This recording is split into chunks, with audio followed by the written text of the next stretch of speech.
Para falar também um pouquinho disso, especialmente sobre as estratégias populacionais que foram implementadas no Brasil e que efetivamente levaram à redução de AVC e de infarto, gostaria de convidar aqui a Gisele Sampaio. A Gisele perdão, só um segundo. A Gisele é médica neurologista pela Universidade Federal de São Paulo, mestre em saúde pública pela Harvard School of Public Health e fellow em doenças cardiovasculares e neurointensivismo pela Universidade de Harvard, pelo Massachusetts General Hospital. Por favor, doutora Gisele. Eu acho que assim, a contextualização inicial, né, contando um pouquinho a história do paciente com AVC, eu acho que é super válida, porque realmente, muito mais do que números, a gente está falando aí de uma doença que não só mata, mas incapacita. Então, nesses próximos 5 minutos, eu vou tentar contextualizar do ponto de vista populacional o que a gente tem, o que pode ser feito e replicado para diminuir aí o ônus dessa doença no nosso país, né? Então, a gente está falando na doença, uma das doenças que mais incapacita no mundo, né? Então, ao redor do mundo, a gente tem 12 milhões de AVCs por ano, isso significa 1 a cada 3 segundos, né? Então, aqui no Brasil, a gente tem dados de que o AVC, durante muitos anos, foi aí a primeira ou segunda causa de morte, e a da World Stroke Organization veiculou essa campanha, né, de que 1 a cada 4 pessoas terão AVC ao longo da vida, se a gente não mudar a situação epidemiológica para essa doença. Então, não tem dúvida do valor que a gente do que a gente está discutindo aqui hoje. Eu queria pontuar que o acidente vascular cerebral, ele é uma doença social, né? Então, há um tempo atrás, quase 10 anos, a gente mapeou a mortalidade por AVC na cidade de São Paulo ao longo de 7 anos. E a gente encontrou, Ronaldo, um cinturão de mortalidade que casa muito bem com as regiões de baixo índice socioeconômico, né? Mostrando que nessas regiões falta prevenção e falta também a possibilidade de atender esses pacientes de maneira adequada quando o acidente vascular cerebral acontece. Mas a gente está aqui para falar de soluções, e eu escolhi um tópico para discutir em 5 minutos, porque se a gente falar em prevenir AVC, certamente a gente tem que falar em tratar os fatores básicos de risco para essa doença, e o principal deles é a hipertensão, né? Então, esse grande estudo, realizado em 32 países, mostrou que a hipertensão é o principal fator de risco para a doença cerebrovascular, incluindo o AVC isquêmico e o AVC hemorrágico. Então, a hipertensão figura como o principal fator de risco mais para o acidente vascular cerebral do que para o infarto agudo do miocárdio, e obviamente eu estou falando mais de AVC, porque, como você contou, eu sou aí neurologista, né? Mas a hipertensão, ela é um vilão silencioso, né? Então, a gente tem quase 1,3 bilhões de pessoas hipertensas no mundo, né? 2/3 vivem em países como o nosso, de média e baixa renda, e um dado importantíssimo, 46% das pessoas não sabem ser hipertensos, e dos que sabem, a gente tem 1 em cada 5 que tem hipertensão controlada. Então, aqui, a gente tem um espaço enorme para trabalhar e prevenir a doença cerebrovascular e a doença cardiovascular.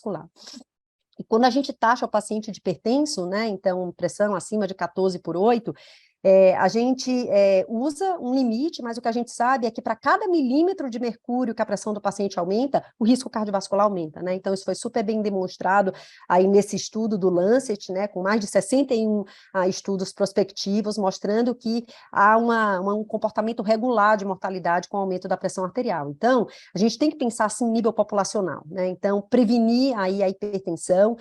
E o que me foi pedido foi para falar de algo que a gente já fez e que a gente pode replicar, né? Então, existia aí um neurologista brasileiro chamado Dr. Norberto Cabral, que eu acho que é um dos grandes, né, precursores do conhecimento da epidemiologia do AVC no nosso país, que dizia que se a gente tem dado, a gente tem poder, né?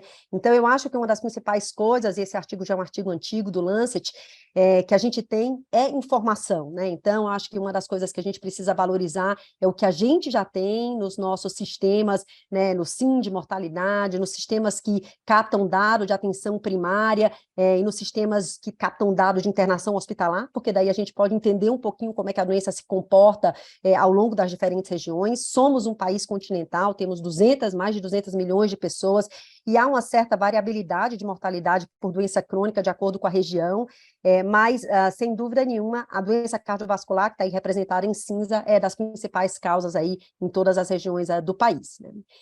E eu acho que é algo que a gente tem de muito forte, né? Então, e esse artigo do New England é de 2015, é o nosso programa de saúde da família, né? Então, a gente chegar na beira do leito do paciente, não só na beira do leito, mas na casa do paciente, e levar, né, com medidas básicas, controle de hipertensão, controle de diabetes, mas conhecimento de que o indivíduo é hipertenso ou diabético é uma peça fundamental, parece simples, mas simples é importante quando a gente fala de medidas populacionais, né? Então, nós temos aí um grande desafio num país que tem mais de 80% da população usando o Sistema Único de Saúde, e a gente tem que chegar na prevenção, e eu acho que a gente tem que olhar com bem carinho para o Programa de Saúde da Família, e é uma maneira de chegar aí nas populações mais carentes. E o doutor Norberto Cabral, que eu citei para vocês, fez esse estudo avaliando aí mortalidade antes e após aí a existência do Programa de Saúde da Família por AVC e por infarto, né? E mostrou uma diferença de mortalidade temporal quando se compara os indivíduos que usaram ou não o Programa de Saúde da Família. Então, eu acho que se a gente for para olhar para estratégias já existentes, a gente tem que fortalecer, a gente tem que dar ferramentas para que esse programa funcione de maneira adequada e haja sobre os fatores de risco mais importantes, que são hipertensão, diabetes e dislipidemia, né? Eu acho que algo muito importante que a gente tem feito no nosso país são as pesquisas clínicas. Eu trouxe também esse dado desse volume que avaliou saúde no Brasil no Lancet, né, que mostra como, quando a gente olha para as publicações produzidas em países aí de média e baixa renda, a gente tem o país como o Brasil se destacando, e eu acho que a gente não faz mais só pesquisa repetitiva. A gente tenta responder aí as nossas próprias perguntas, e eu acho que é uma ferramenta muito interessante que, sem dúvida nenhuma, tem sido fundamental na condução de grandes trials clínicos, é o programa PROAD-SUS, né? Então, trouxe aqui o exemplo da instituição onde eu trabalho, de 4 mega trials, tratando de problema cardiovascular e de problema cardiovascular básico, né? Então, controle de hipertensão, controle de diabetes, que estão sendo financiados hoje pelo programa PROAD-SUS. Então, a gente tem o Optimal Diabetes, que é o programa que mais incluiu pacientes em programa de controle pressórico no mundo, são 9.000 pacientes sendo acompanhados, e o programa Optimal AVC, que incluiu 4.369 pacientes. Então, essa eu acho que é outra ferramenta muito útil, é a gente fazer pesquisa nossa, responder às nossas perguntas e saber como é que a gente adequa e implementa essas modificações dentro de um país como o Brasil. E, obviamente, dentro disso, eu não poderia deixar de citar aí o programa HEARTS, né, da World Health Organization, que foi trazido pelo Brasil pela doutora Sheila Martins, que pode nos falar muito bem aí a respeito da implementação dele numa cidade como Porto Alegre, que leva realmente para a beira do leito do paciente, ou para a consulta do paciente, a introdução de ferramentas muito simples, como o Stepwise Approach, né? Então, você abordar a hipertensão de maneira gradativa, mas já começando com terapias aí extremamente efetivas, de alta potência, para que a gente possa não só iniciar o controle da hipertensão, mas monitorar se aquele nosso paciente realmente está bem tratado, para que ele não entre naquela estatística de 1 em cada 5, né, apenas que tem a sua hipertensão controlada. Então, esse programa foi trazido para Porto Alegre, 10 unidades básicas de saúde, mais de 1.600 pacientes sendo acompanhados dentro desse programa, e eu acho que ele pode sim, ser um modelo, inclusive para cidades grandes, e aí a gente começou com um desafio que é aplicar já numa capital como Porto Alegre, né?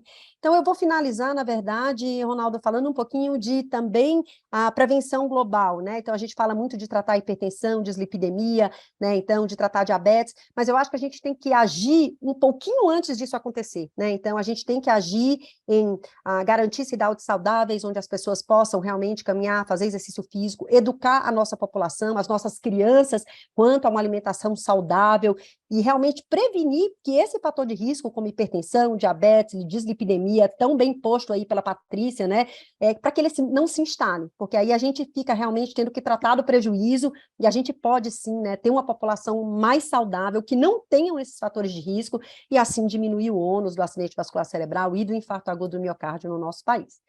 Então, era isso que eu tinha para discutir com vocês nesses 5 minutos, fico aí à disposição, e de novo, muito obrigada pelo convite.